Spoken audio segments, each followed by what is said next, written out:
The stationary vanes of the turbine inlet nozzles are contoured and set at such an angle that they form a number of small nozzles discharging gas at extremely high speed. Thus, the nozzle converts a varying portion of the heat and pressure energy to velocity energy that can then be converted to mechanical energy through the turbine blades. There are three types of turbine blades: the impulse turbine blade, reaction turbine blade, and the reaction impulse turbine blade. The impulse turbine blade is also referred to as a bucket. This is because as the stream of air strikes the center of the blade, it changes the direction of the energy as it causes the blades to rotate the disc and rotor shaft. The turbine nozzle guide vanes can usually be adjusted during engine overhaul and assembly in order to increase the efficiency of the airstream striking the blades or buckets of the turbine. Figure 1.62. Reaction turbine blades cause the disc to rotate by the aerodynamic action of the airstream directed to flow past the blade at a particular angle in order to develop the most efficient power from the turbine engine. Figure 1.62. The reaction impulse turbine blade combines the action of both the impulse and reaction blades designs. The blade has more of the bucket shape of the impulse blade at the blade root, and it also has more of an airfoil shape of the reaction blade on the second half of the blade toward the outer end of the blade. The second purpose of the turbine inlet nozzle is to deflect the gases to a specific angle in the direction of turbine wheel rotation. Since the gas flow from the nozzle must enter the turbine blade passageway while it is still rotating, it is essential to aim the gas in the general direction of turbine rotation. The turbine inlet nozzle assembly consists of an inner shroud and an outer shroud between which the nozzle vanes are fixed. The number and size of inlet vanes employed vary with different types and sizes of engines. Figure 1.63 illustrates typical turbine inlet nozzles featuring loose and welded vanes. The vanes of the turbine inlet nozzle may be assembled between the outer and inner shrouds or rings in a variety of ways. Although the actual elements may vary slightly in configuration and construction features, there is one characteristic peculiar to all turbine inlet nozzles: the nozzle vanes must be constructed to allow thermal expansion. Otherwise, there would be severe distortion or warping of the metal components because of rapid temperature changes. The thermal expansion of turbine nozzles is accomplished by one of several methods. One method necessitates loose assembly of the supporting inner and outer vane shrouds. Figure 1.63a. Each vane fits into a contoured slot in the shrouds, which conforms to the airfoil shape of the vane. These slots are slightly larger than the vanes to give a loose fit. For further support, the inner and outer shrouds are encased by inner and outer support rings, which provide increased strength and rigidity. These support rings also facilitate removal of the nozzle vanes as a unit. Without the rings, the vanes could fall out as the shrouds were removed. Another method of thermal expansion construction is to fit the vanes into inner and outer shrouds. However, in this method the vanes are welded or riveted into position.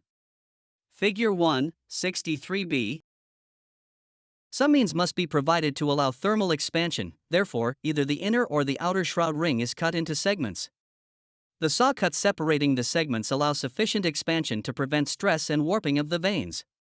The rotor element of the turbine section consists essentially of a shaft and a wheel. Figure 1.64. The turbine wheel is a dynamically balanced unit consisting of blades attached to a rotating disc. The disc, in turn, is attached to the main power transmitting shaft of the engine. The exhaust gases leaving the turbine inlet nozzle vanes act on the blades of the turbine wheel, causing the assembly to rotate at a very high rate of speed. The high rotational speed imposes severe centrifugal loads on the turbine wheel, and at the same time the elevated temperatures result in a lowering of the strength of the material. Consequently, the engine speed and temperature must be controlled to keep turbine operation within safe limits. The turbine disc is referred to as such without blades.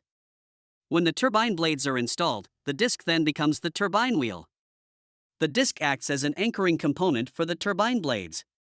Since the disc is bolted or welded to the shaft, the blades can transmit to the rotor shaft the energy they extract from the exhaust gases. End of page 1-47. The disc rim is exposed to the hot gases passing through the blades and absorbs considerable heat from these gases. In addition, the rim also absorbs heat from the turbine blades by conduction. Hence, disc rim temperatures are normally high and well above the temperatures of the more remote inner portion of the disc. As a result of these temperature gradients, thermal stresses are added to the rotational stresses. Additionally, turbine blades are generally more susceptible to operating damage than compressor blades due to the exposure of high temperatures. There are various methods to relieve, at least partially, the aforementioned stresses. One such method is to bleed cooling air back onto the face of the disc. Another method of relieving the thermal stresses of the disc is incidental to blade installation. A series of grooves or notches, conforming to the blade root design, are broached in the rim of the disc. These grooves allow attachment of the turbine blades to the disc. At the same time, space is provided by the notches for thermal expansion of the disc. End of page 1 to 48. Sufficient clearance exists between the blade root and the notch to permit movement of the turbine blade when the disc is cold. During engine operation, expansion of the disc decreases the clearance. This causes the blade root to fit tightly in the disc rim. The turbine shaft is usually fabricated from alloy steel. Figure 1/64. It must be capable of absorbing the high torque loads that are exerted on it. The methods of connecting the shaft to the turbine disc vary. In one method, the shaft is welded to the disc, which has a butt or protrusion provided for the joint. Another method is by bolting. This method requires that the shaft have a hub that fits a machine surface on the disc face. Then, the bolts are inserted through holes in the shaft hub and anchored in tapped holes in the disc. Of the two connection methods, bolting is more common. The turbine shaft must have some means for attachment to the compressor rotor hub. This is usually accomplished by a spline cut on the forward end of the shaft. The spline fits into a coupling device between the compressor and turbine shafts. If a coupling is not used, the splined end of the turbine shaft may fit into a splined recess in the compressor rotor hub.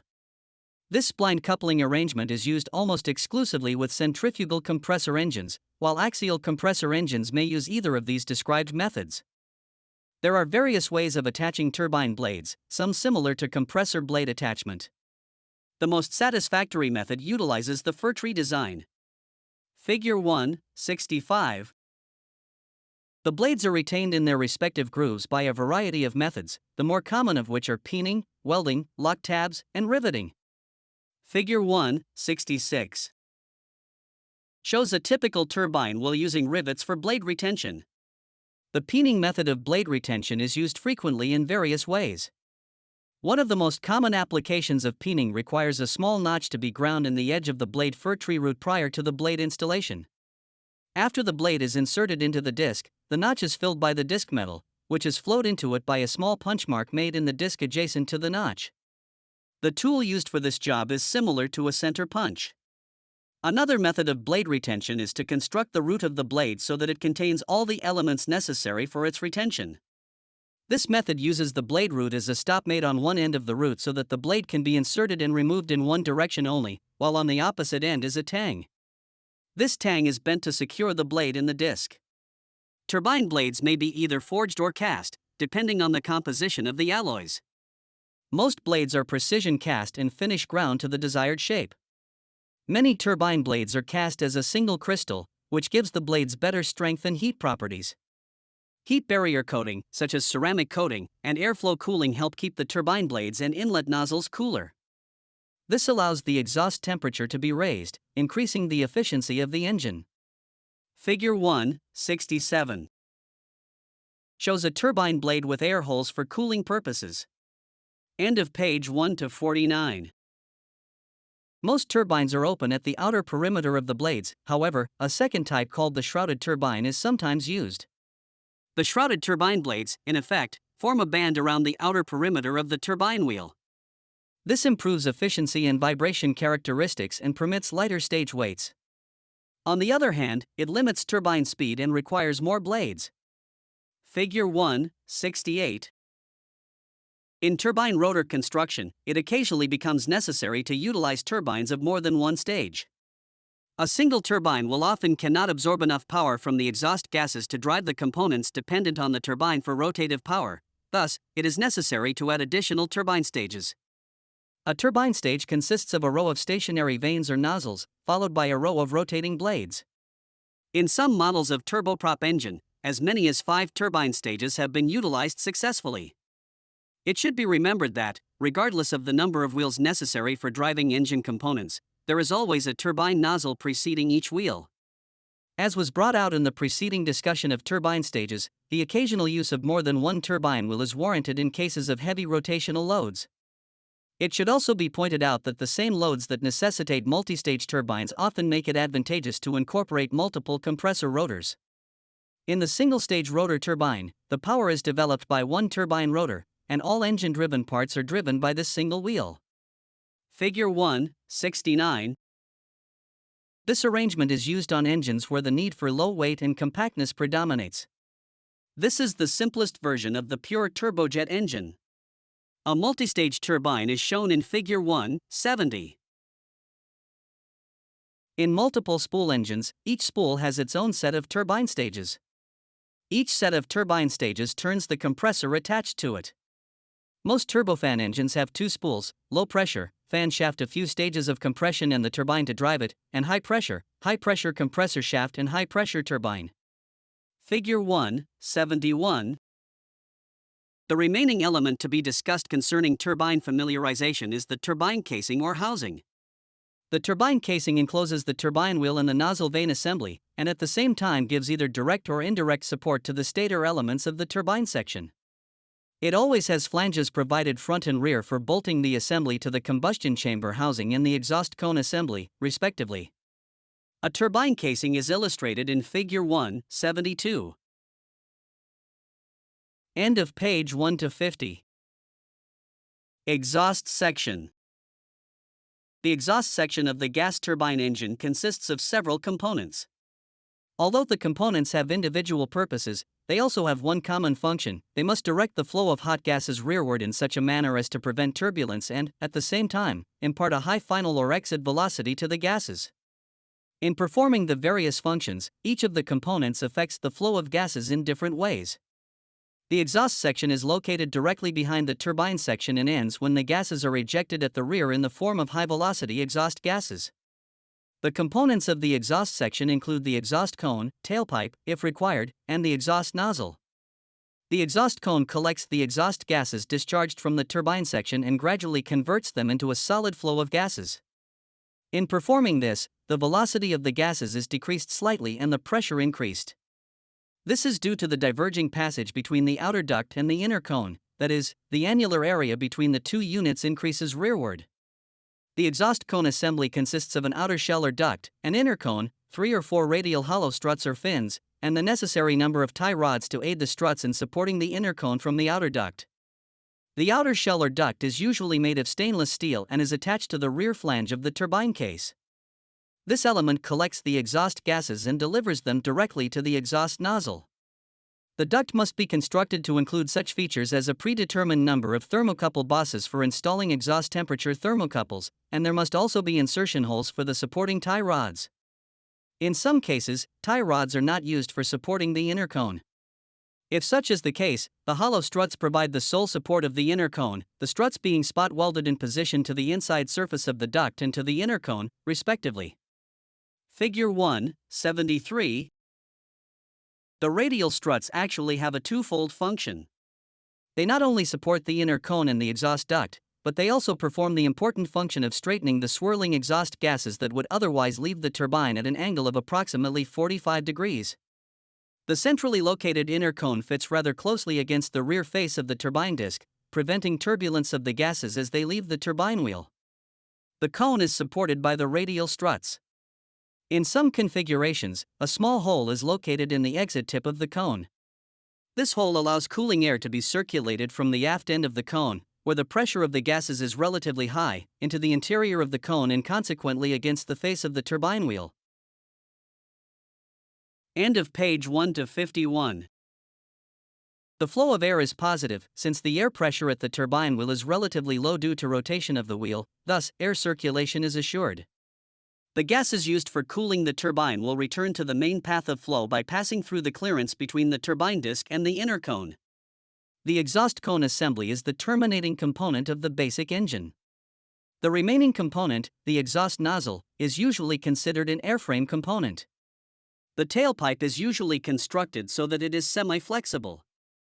On some tailpipes, a bellows arrangement is incorporated in its construction, allowing movement in installation, maintenance, and in thermal expansion. This eliminates stress and warping which would otherwise be present. The heat radiation from the exhaust cone and tailpipe could damage the airframe components surrounding these units. For this reason, some means of insulation had to be devised. There are several suitable methods of protecting the fuselage structure. Two of the most common are insulation blankets and shrouds.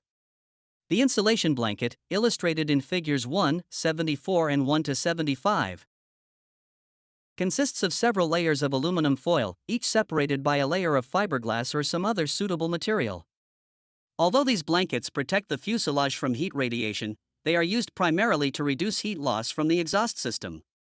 The reduction of heat loss improves engine performance. There are two types of exhaust nozzle designs: the converging design for subsonic gas velocities and the converging-diverging design for supersonic gas velocities. These exhaust nozzle designs are discussed in greater detail in Chapter 3, Induction and Exhaust Systems. The exhaust nozzle opening may be of either fixed or variable area. The fixed area type is the simpler of the two exhaust nozzles since there are no moving parts. The outlet area of the fixed exhaust nozzle is very critical to engine performance. If the nozzle area is too large, thrust is wasted. If the area is too small, the engine could choke or stall. A variable area exhaust nozzle is used when an augmenter or afterburner is used due to the increased mass of flow when the afterburner is activated. It must increase its open area when the afterburner is selected. When the afterburner is off, the exhaust nozzle closes to a smaller area of opening. Gas turbine engine bearings and seals. The main bearings have the critical function of supporting the main engine rotor.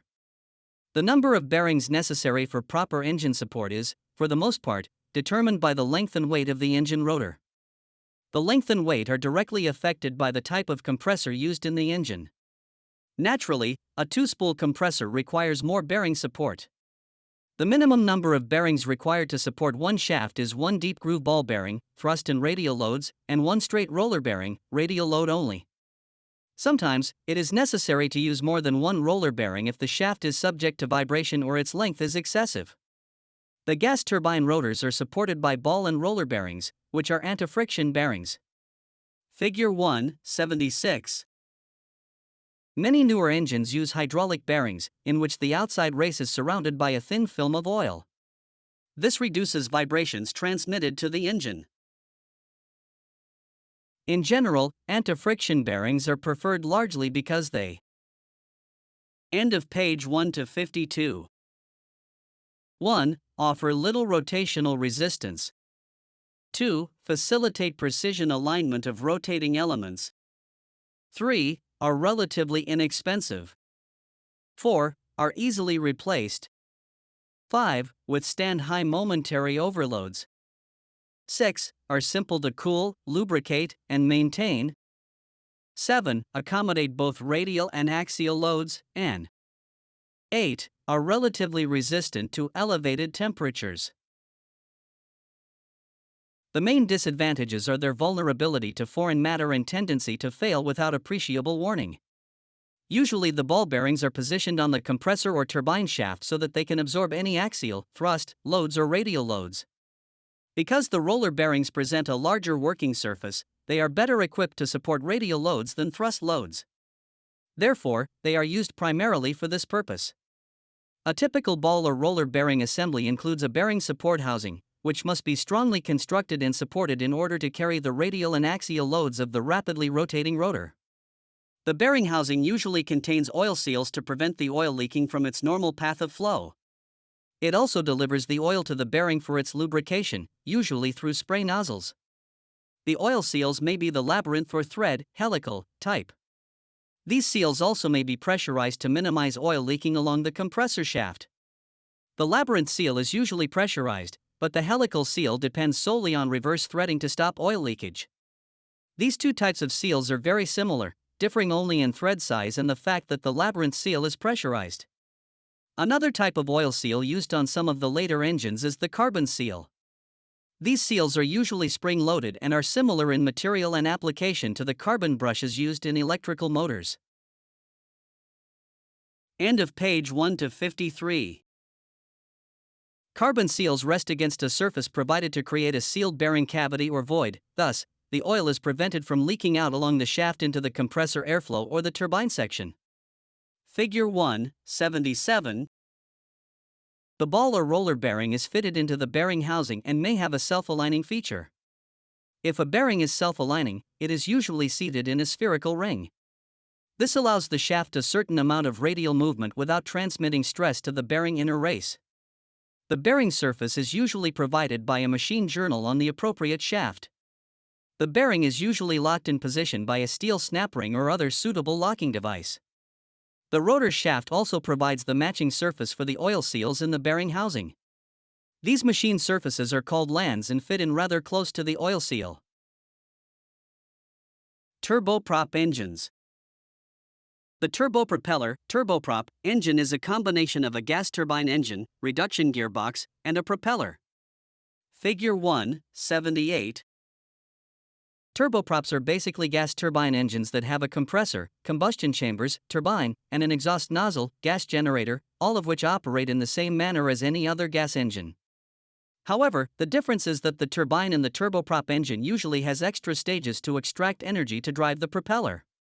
In addition to operating the compressor and accessories, the turboprop turbine transmits increased power forward through a shaft and a gear train to drive the propeller. The increased power is generated by the exhaust gases passing through additional stages of the turbine. Some engines use a multi-rotor turbine with coaxial shafts for independent driving of the compressor and propeller. Although there are 3 turbines utilized in this illustration, as many as 5 turbine stages have been used for driving the 2 rotor elements, propeller, and accessories. The exhaust gases also contribute to engine power output through thrust production, although the amount of energy available for thrust is considerably reduced. 2 basic types of turboprop engine are in use: fixed turbine and free turbine. The fixed turbine has a mechanical connection from the gas generator, gas turbine engine, to the reduction gearbox and propeller. The free turbine has only an air link from gas generator to the power turbines. There is no mechanical link from the propeller to the gas turbine engine, gas generator. There are advantages and disadvantages of each system, with the airframe generally dictating the system used. Since the basic components of normal gas turbine and turboprop engines differ slightly only in design features, it should be fairly simple to apply acquired knowledge of the basic gas turbine to the turboprop. End of page 1-54. The typical turboprop engine can be broken down into assemblies as follows. 1. The power section assembly contains the usual major components of a gas turbine engine, i.e., compressor, combustion chamber, turbine, and exhaust sections. 2. The reduction gear or gearbox assembly contains those sections unique to turboprop configurations. 3. The torque meter assembly transmits the torque from the engine to the gearbox of the reduction section. 4. The accessory drive housing assembly mounted on the bottom of the compressor air inlet housing. It includes the necessary gear trains for driving all power section driven accessories at their proper RPM in relation to engine RPM. Turboshaft engines. A gas turbine engine that delivers power through a shaft to operate something other than a propeller is referred to as a turboshaft engine. Figure 1.79. The output shaft may be coupled directly to the engine turbine, or the shaft may be driven by a turbine of its own, free turbine, located in the exhaust stream. As mentioned with the turboprop, the free turbine rotates independently. This principle is used extensively in current production of turboshaft engines. The turboshaft engine's output is measured in horsepower instead of thrust because the power output is a turning shaft. Turbofan engines. The turbofan gas turbine engine is, in principle, the same as a turboprop, except that the propeller is replaced by a duct-enclosed axial flow fan. Figure 1.80. The fan can be a part of the first stage compressor blades or can be mounted as a separate set of fan blades. The blades are mounted forward of the compressor. The general principle of the fan engine is to convert more of the fuel energy into pressure. With more of the energy converted to pressure, a greater product of pressure times area can be achieved. End of page 1-55. One of the major advantages is turbofan production of this additional thrust without increasing fuel flow. The end result is fuel economy with the consequent increase in range. Because more of the fuel energy is turned into pressure in the turbofan engine, additional stages must be added in the turbine section to provide the power to drive the fan. This means there is less energy left over and less thrust from the core exhaust gases. Also, in a mixed exhaust nozzle, where fan air and core air mix in a common nozzle before entering ambient conditions, the exhaust nozzle must be larger in area. The result is that the fan develops most of the thrust. The thrust produced by the fan more than makes up for the decrease in thrust of the core, gas generator, of the engine. Depending on the fan design and bypass ratio, it produces 80% of the turbofan engine's total thrust. Two different exhaust nozzle designs are used with turbofan engines. The air leaving the fan can be ducted overboard by a separate fan nozzle, Figure 1.43, or it can be ducted along the outer case of the basic engine to be discharged through the mixed nozzle, core and fan exhaust together. The fan air is either mixed with the exhaust gases before it is discharged, mixed or common nozzle, or it passes directly to the atmosphere without prior mixing, separate nozzle. Turbofans are the most widely used gas turbine engine for air transport aircraft. The turbofan is a compromise between the good operating efficiency and high thrust capability of a turboprop and the high speed, high altitude capability of a turbojet. Turbine engine operating principles. The principle used by a gas turbine engine as it provides force to move an airplane is based on Newton's third law. This law states that for every action there is an equal and opposite reaction. Therefore, if the engine accelerates a mass of air, action, it applies a force on the aircraft, reaction. The turbofan generates thrust by giving a relatively slower acceleration to a large quantity of air. The old pure turbojet engine achieves thrust by imparting greater acceleration to a smaller quantity of air.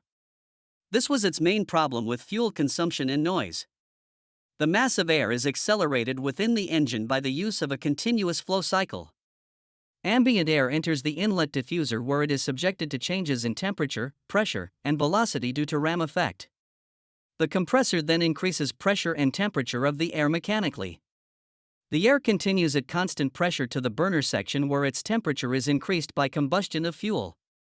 The energy is taken from the hot gas by expanding through a turbine which drives the compressor, and by expanding through an exhaust nozzle designed to discharge the exhaust gas at high velocity to produce thrust. End of page 1-56.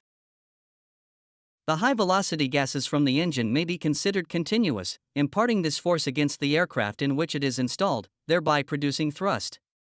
The formula for thrust can be derived from Newton's second law, which states that force is proportional to the product of mass and acceleration. This law is expressed in the following formula. F equals m times a, where F equals force in pounds, m equals mass in pounds per second, a equals acceleration in feet per second. In the above formula, mass is similar to weight, but it is actually a different quantity. Mass refers to the quantity of matter, while weight refers to the pull of gravity on that quantity of matter. At sea level under standard conditions, 1 pound of mass has a weight of 1 pound. To calculate the acceleration of a given mass, the gravitational constant is used as a unit of comparison. The force of gravity is 32.2 feet per second squared, feet/sec2. This means that a free-falling 1-pound object accelerates at the rate of 32.2 feet per second each second that gravity acts on it. Since the object mass weighs 1 pound, which is also the actual force imparted to it by gravity, it can be assumed that a force of 1 pound 2 accelerates a 1-pound object at the rate of 32.2 feet per second. Also, a force of 10 pound accelerates a mass of 10 pound at the rate of 32.2 feet per second. This is assuming there is no friction or other resistance to overcome. It is now apparent that the ratio of the force, in pounds, is to the mass, in pounds, as the acceleration in ft/sec2 is to 32.2. Using m to represent the mass in pounds, the formula may be expressed thus. F divided by m equals a divided by g, or F equals ma divided by g, where F equals force, m equals mass, a equals acceleration, g equals gravity. In any formula involving work, the time factor must be considered. It is convenient to have all time factors in equivalent units, i.e., seconds, minutes, or hours. In calculating jet thrust, the term pounds of air per second is convenient, since the second is the same unit of time used for the force of gravity. End of page 1 to 57. Thrust. Using the following formula, compute the force necessary to accelerate a mass of 50 pounds by 100 feet/sec2. F equals ma divided by g. F equals 50 pounds x 100 feet/sec2 divided by 32.2 feet/sec2. F equals 5000 lbft/sec2 divided by 32.2 feet/sec2. F equals 155 pounds. This illustrates that if the velocity mass per second is increased by 100, the resulting thrust is 155 pounds. Since the turbojet engine accelerates air, the following formula can be used to determine jet thrust.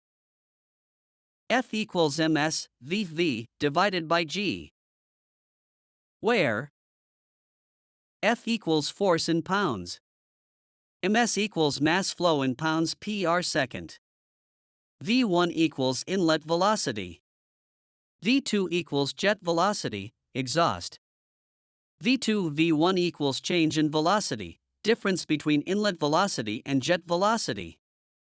G equals acceleration of gravity or 32.2 feet/sec2. As an example, to use the formula for changing the velocity of 100 pounds of mass airflow per second from 600 feet per second to 800 feet per second, the formula can be applied as follows. F equals 100 pounds per second times 800 feet per second minus 600 feet per second divided by 32.2 feet/sec2. F equals 20,000 pounds per second divided by 32.2 feet/sec2. F equals 621 pounds. As shown by the formula, if the mass airflow per second and the difference in the velocity of the air from the intake to the exhaust are known, it is easy to compute the force necessary to produce the change in the velocity. Therefore, the thrust of the engine must be equal to the force required to accelerate the air mass through the engine. Then, by using the symbol Fn for thrust pounds, the formula becomes Fn equals ms times V2 minus V1 divided by g. Thrust of a gas turbine engine can be increased by two methods, increasing the mass flow of air through the engine or increasing the gas velocity. If the velocity of the turbojet engine remains constant with respect to the aircraft, the thrust decreases if the speed of the aircraft is increased. This is because V1 increases in value. This does not present a serious problem, however, because as the aircraft speed increases, more air enters the engine, and jet velocity increases. The resultant net thrust is almost constant with increased airspeed.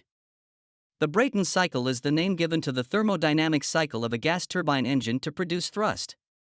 This is a variable volume constant pressure cycle of events and is commonly called the constant pressure cycle. A more recent term is continuous combustion cycle. The four continuous and constant events are intake, compression, expansion, includes power, and exhaust. These cycles are discussed as they apply to a gas turbine engine. In the intake cycle, air enters at ambient pressure and a constant volume. It leaves the intake at an increased pressure and a decrease in volume. At the compressor section, air is received from the intake at an increased pressure, slightly above ambient, and a slight decrease in volume. Air enters the compressor where it is compressed. It leaves the compressor with a large increase in pressure and decrease in volume, created by the mechanical action of the compressor. The next step, expansion, takes place in the combustion chamber by burning fuel, which expands the air by heating it. The pressure remains relatively constant, but a marked increase in volume takes place. The expanding gases move rearward through the turbine assembly and are converted from velocity energy to mechanical energy by the turbine. The exhaust section, which is a convergent duct, converts the expanding volume and decreasing pressure of the gases to a final high velocity. The force created inside the engine to keep this cycle continuous has an equal and opposite reaction, thrust, to move the aircraft forward. Bernoulli's principle: whenever a stream of any fluid has its velocity increased at a given point, the pressure of the stream at that point is less than the rest of the stream, is applied to gas turbine engines through the design of convergent and divergent air ducts. The convergent duct increases velocity and decreases pressure. The divergent duct decreases velocity and increases pressure. The convergent principle is usually used for the exhaust nozzle. The divergent principle is used in the compressor and diffuser where the air is slowing and pressurizing. End of page 1 to 58. Gas turbine engine performance. Thermal efficiency is a prime factor in gas turbine performance. It is the ratio of net work produced by the engine to the chemical energy supplied in the form of fuel. The three most important factors affecting the thermal efficiency are turbine inlet temperature, compression ratio, and the component efficiencies of the compressor in turbine. Other factors that affect thermal efficiency are compressor inlet temperature and combustion efficiency. Figure 181 shows the effect the changing compression ratio, compressor pressure ratio, has on thermal efficiency when compressor inlet temperature and the component efficiencies of the compressor in turbine remain constant.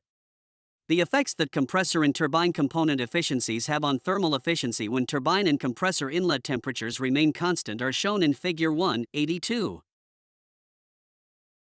In actual operation, the turbine engine exhaust temperature varies directly with turbine inlet temperature at a constant compression ratio. RPM is a direct measure of compression ratio, therefore, at constant RPM, maximum thermal efficiency can be obtained by maintaining the highest possible exhaust temperature. Since engine life is greatly reduced at high turbine inlet temperatures, the operator should not exceed the exhaust temperatures specified for continuous operation. Figure 183 illustrates the effect of turbine inlet temperature on turbine blade life. In the previous discussion, it was assumed that the state of the air at the inlet to the compressor remains constant. Since this is a practical application of a turbine engine, it becomes necessary to analyze the effect of varying inlet conditions on the thrust or power produced. The three principal variables that affect inlet conditions are the speed of the aircraft, the altitude of the aircraft, and the ambient temperature. To make the analysis simpler, the combination of these three variables can be represented by a single variable called stagnation density. The power produced by a turbine engine is proportional to the stagnation density at the inlet. The next three illustrations show how changing the density by varying altitude, airspeed, and outside air temperature affects the power level of the engine. Figure 184 shows that the thrust output improves rapidly with a reduction in outside air temperature, O80, at constant altitude, RPM, and airspeed. This increase occurs partly because the energy required per pound of airflow to drive the compressor varies directly with the temperature, leaving more energy to develop thrust. In addition, the thrust output increases since the air at reduced temperature has an increased density. The increase in density causes the mass flow through the engine to increase. The altitude effect on thrust, as shown in Figure 185, can also be discussed as a density and temperature effect. In this case, an increase in altitude causes a decrease in pressure and temperature.